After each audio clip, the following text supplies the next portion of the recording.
Bienvenue sur mon podcast, un espace où chaque future maman est invitée à reprendre confiance en son pouvoir décisionnel. Moi, c'est Émilie et je suis heureuse de t'accompagner vers une naissance authentique. Bonne écoute!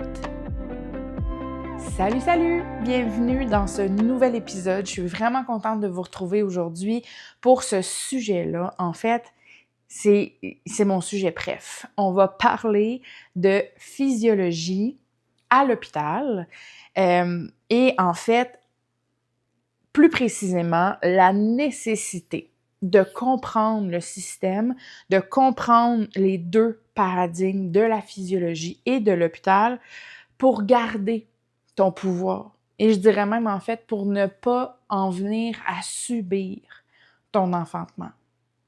Parce que trop de femmes espèrent, souhaitent, désirent un enfantement naturel, avec le moins d'intervention possible, mais se retrouvent finalement à vivre une expérience d'enfantement plus médicalisée que ce qu'elle aurait souhaité.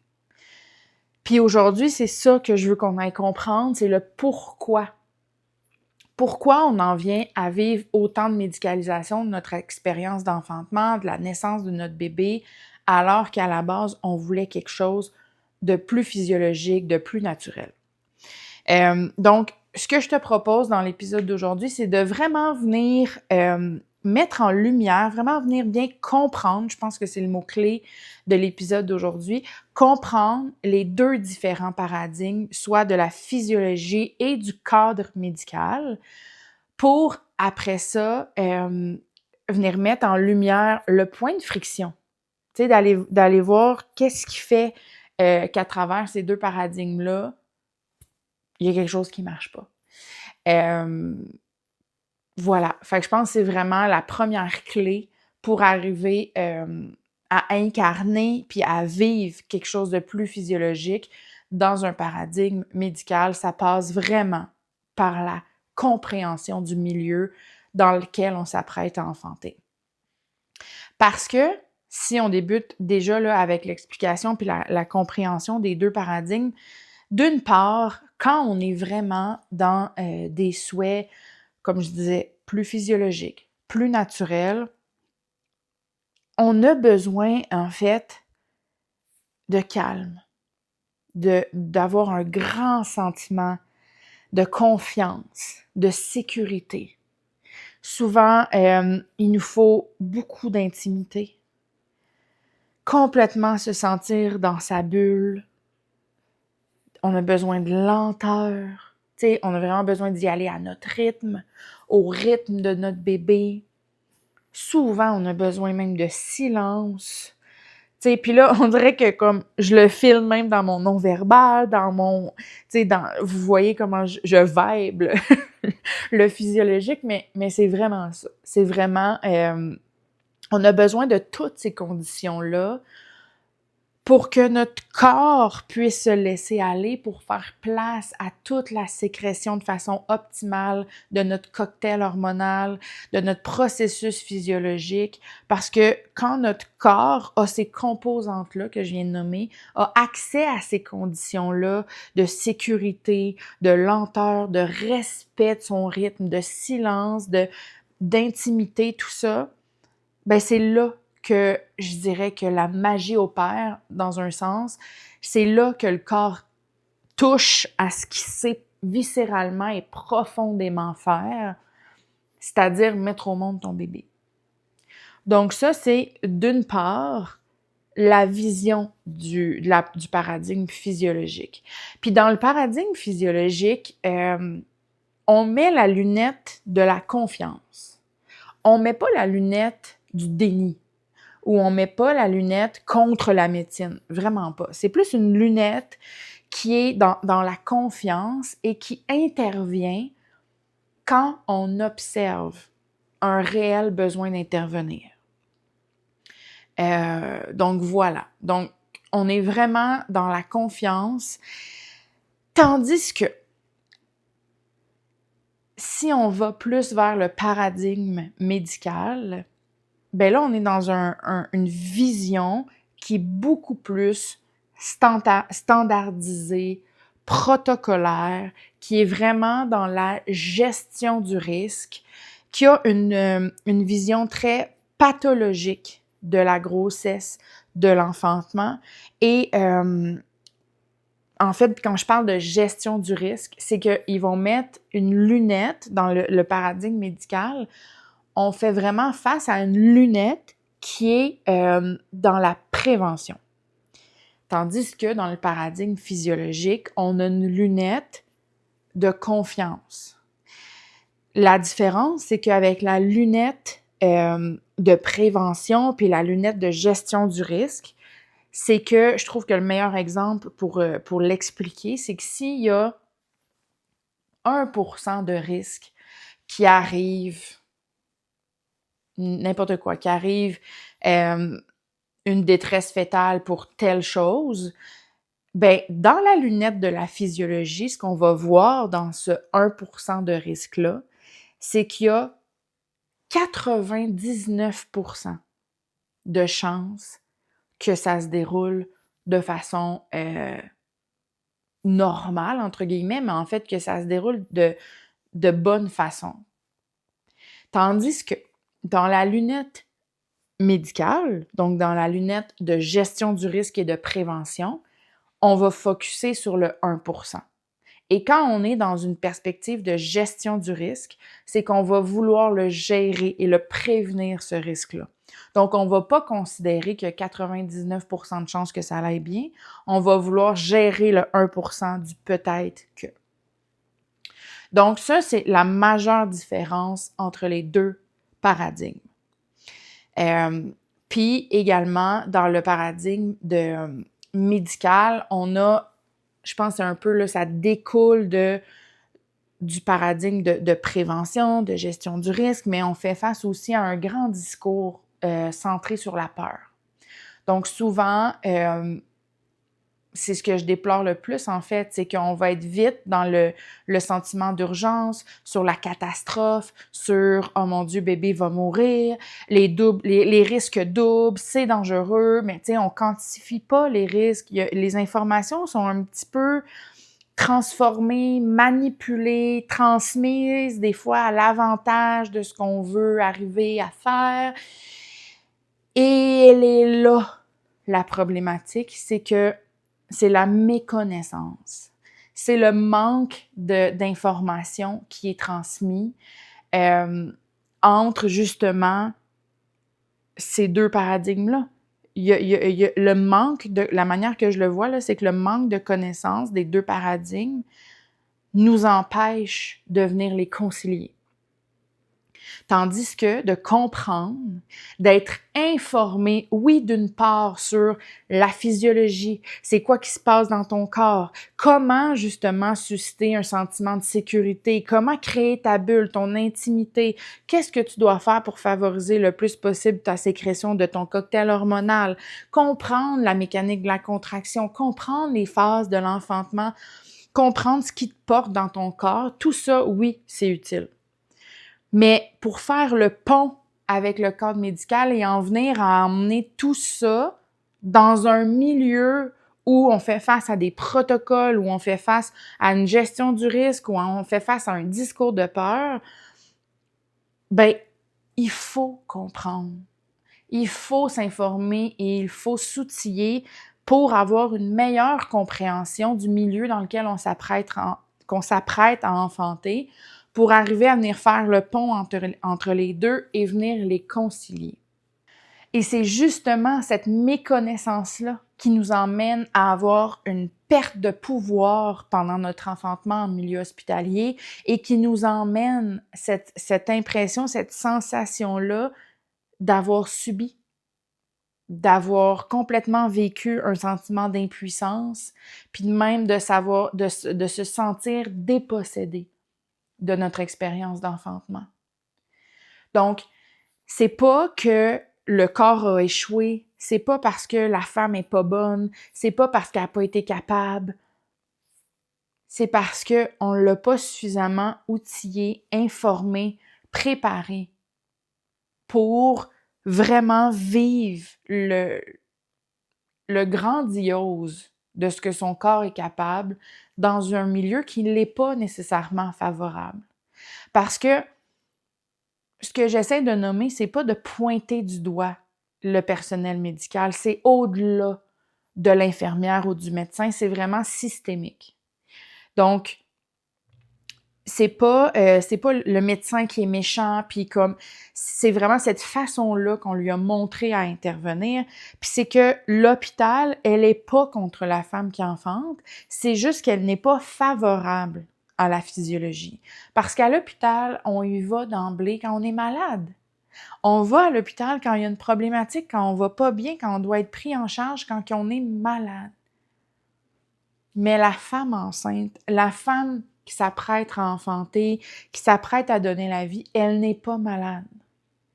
Elle n'a pas besoin d'être prise en charge au même titre que quelqu'un qui a le cancer ou qui est en phase terminale ou qui a une jambe cassée ou tu sais comme on est ailleurs, mais on se retrouve au même endroit. Donc, c'est toutes ces nuances-là qu'il faut venir comprendre dans le milieu médical pour ne pas perdre son pouvoir, puis vraiment rester centrée, puis vraiment l'actrice principale de son expérience d'enfantement. Parce que, puis là, je veux vraiment comme élaborer sur la méconnaissance, parce que cette méconnaissance-là, surtout d'autant plus du fonctionnement du paradigme médical, peut emmener trois conséquences non négligeables sur la qualité de ton expérience d'enfantement. Premièrement, le fait de ne pas bien comprendre le fonctionnement du cadre médical peut t'emmener à dire oui sans comprendre de quoi qu'on te parle. Ce que je veux dire par là, c'est que souvent les femmes vont accepter ou vont se laisser porter en s'en remettant en fait complètement au personnel médical par manque d'informations, par manque de connaissances, sans nécessairement comprendre, OK, ça, est-ce que ce qu'on me propose ou l'intervention qu'on me fait en ce moment, est-ce que c'est réellement nécessaire? Est-ce que c'est un protocole qui est comme routinier? Est-ce que c'est quelque chose que je peux refuser ou pas? Puis des fois, les femmes, à la base, se sont même pas questionnées à savoir si ça répondait à leurs besoins ou pas. Tellement que au cours des suivis de grossesse, puis quand on est vraiment plus dans le cadre médical, mais c'est rare en fait qu'on nous ramène à notre autonomie, à notre pouvoir décisionnel, puis qu'on nous dit « Donc toi, qu'est-ce que t'en penses? Qu'est-ce qui répondrait le plus à tes besoins? As-tu réfléchi à qu'est-ce qui ferait le plus de sens pour toi? » C'est très, très rare qu'on nous pose cette question-là. Souvent, c'est beaucoup plus, bon, voici la prescription pour tel test. Ensuite, tu es rendu à tant de semaines, voici la feuille pour aller faire ton test de glycémie. Maintenant, tu es rendu à tant de semaines, voici l'échographie. Bon, là, tu as dépassé ta TPA, faut planifier un déclenchement. Là, tu es rendu à tant de semaines, il faudrait faire un stripping. Là, on va examiner ton col. Ça marche beaucoup par imposition, par obligation. Mais quand on n'est pas outillé, ben dans le fond, on le sait pas à travers quoi qu'on peut accepter ou refuser ou questionner ou remettre en question ou juste revenir à soi puis se questionner en se demandant OK, ça, est-ce que j'en ai de besoin en ce moment? Est-ce que ça répond aux besoins de mon bébé ou mes besoins à moi? Donc, cette méconnaissance-là vous emmène à accepter, parfois sans même savoir, sans même comprendre, parce qu'on ne vous l'explique pas. Ensuite, l'absence d'information ou de moins de connaissance du processus, du paradigme médical fait que, inconsciemment, parfois, on fragilise notre physiologie. On fragilise le processus physiologique. Parce que c'est vraiment dur d'emmener, comme je disais, le paradigme physiologique de tout ce que j'ai dit précédemment, dans un milieu dans lequel on n'est pas préparé puis on ne sait pas à quoi s'attendre. Puis là, on en vient à accepter des dérangements fréquents, On en vient à accepter des lumières vives ou un personnel médical qui parle trop fort ou plusieurs étrangers ou des examens de routine qui sont non nécessaires, qui nous perturbent, qui augmentent notre perception de la douleur, qui nous sort de notre bulle, qui inhibe complètement la sécrétion de notre cocktail hormonal. Donc, ça vient vraiment fragiliser ton processus physiologique. Puis là, on se retrouve, en fait, l'autre point, l'autre impact de cette méconnaissance-là, c'est qu'on se retrouve à vivre des cascades d'intervention.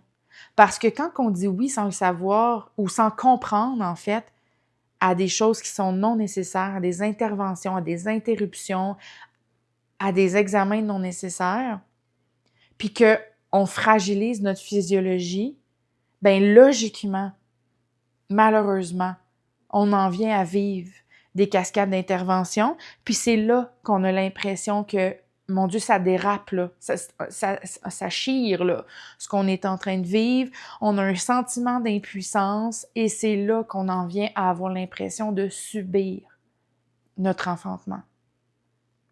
Donc, c'est vraiment pas à minimiser l'impact de la méconnaissance, puis l'impact, en fait, du manque d'information qui est malheureusement pas transmis de la part du personnel médical. Puis là, je pourrais même parler, tu sais, de justement le... On dirait... j'y vas-tu pas? Mais, tu sais, je pourrais même pousser cette méconnaissance-là dans une optique très féministe, très dans le pouvoir patriarcal, parce que moins qu'on en dit aux femmes, mieux on peut les contrôler. Moins on leur en dit, moins on les informe, mieux on peut faire, plus qu'on peut faire ce qu'on veut. T'sais, puis je pense vraiment vous planifier, en fait, prochainement un épisode sur cette lunette-là, là, plus féministe. Ouais, je pense que si c'est quelque chose qui vous tente, là, en commentaire, vous pourrez me laisser savoir si cette perspective un petit peu plus féministe-là, en lien avec les connaissances, le patriarcat, je pense qu'il y a vraiment là, des pleurs d'oignons à venir éplucher pour vraiment comme comprendre pourquoi on en est là aujourd'hui à ce niveau de surmédicalisation, cette absence de considération des sensations, du ressenti de la femme, pourquoi on a complètement perdu de vue le processus si naturel et si normal et qu'on en vient à seulement se fier à nos calculs, à nos mesures, à nos machines qui emmènent une déshumanisation de l'enfantement. Je pense que ça pourrait faire un épisode bien pertinent. Fait que, voilà. À suivre.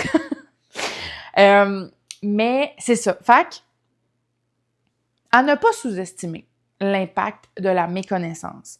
Parce que, comme je disais au début, quand on comprend les deux paradigmes, donc quand on comprend la physiologie et quand on comprend le milieu médical, c'est là qu'on arrive à naviguer les deux. C'est là qu'on en vient à être capable de se créer notre propre expérience d'enfantement qui nous correspond, qui nous convient. Puis je pense que c'est justement en arrivant à naviguer ça que on arrive beaucoup plus dans une posture d'ouverture, puis d'adaptation selon comment notre enfantement se déploie. Parce que c'est pas parce qu'on désire incarner de la physiologie, comme je disais, qu'on est contre la médecine ou qu'on est contre les interventions. Mais je pense que ça nous permet d'être outillés pour venir naviguer. OK, oui, ça me convient, j'accepte en fonction de comment ça se déploie. Ça, pas pour le moment. Non, merci, ça répond pas à mes besoins, j'ai pas envie de ça. Ça, peut-être. Redemandez-moi dans à peu près un 30 minutes, on verra si on est rendu là. C'est ça que ça permet de bien être outillé puis de connaître les deux paradigmes.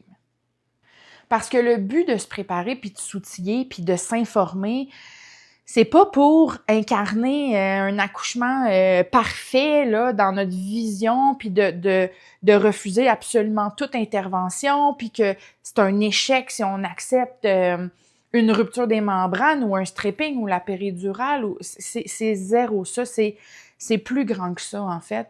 C'est pour justement venir développer cette capacité d'adaptation-là, puis devenir, moi je le compare beaucoup là, à Tetris, là, de venir vraiment placer nos options pour en venir à se créer notre propre expérience d'enfantement dans lequel on n'aura pas eu l'impression de subir le déroulement ou de subir les décisions, de subir les interventions, parce que par la suite, l'impact émotionnel, psychologique est pas le même. Que ce soit deux femmes qui ont pris la péridurale, si une a senti que c'est parce qu'elle était complètement en perte d'outils, en perte de ses moyens, puis que elle a pas été supportée, puis que on lui a quasiment même imposé, puis il y a eu une perte de repères, puis là comme péridurale versus une maman qui comprenait ses options, qu'elle savait avantages, inconvénients de la péridurale, qu'elle a utilisé d'autres moyens et que là par elle-même, elle choisit cette option-là. On a deux péridurales, mais on a deux vécus complètement différents. Et en fait, ben moi, je veux approfondir cette connaissance du milieu médical avec toi et j'ai créé un webinaire gratuit qui va avoir lieu le 24 mars et c'est un webinaire dans lequel je veux vraiment t'aider à approfondir la compréhension du milieu médical. Donc aujourd'hui, dans l'épisode, on a vraiment mis en lumière les différences, puis on est venu vraiment comme comparer physiologie, milieu médical, mais j'ai tellement de choses à te dire pour t'outiller, te sensibiliser, te conscientiser au fonctionnement de l'hôpital.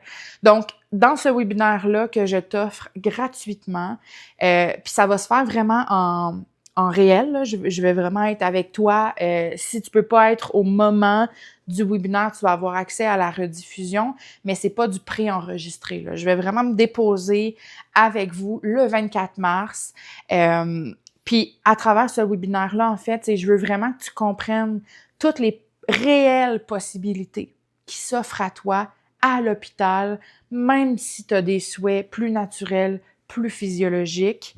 On va regarder aussi ce que l'hôpital ne te dit pas ou ce que l'hôpital ne t'explique pas, mais qui est réellement et surtout essentiel de connaître quand tu t'apprêtes à enfanter dans ce milieu-là. Et je vais aussi un peu explorer les peurs qu'on peut avoir parfois en lien avec ce milieu-là, donc le milieu hospitalier, pour vraiment venir favoriser le plus possible ton sentiment de sécurité.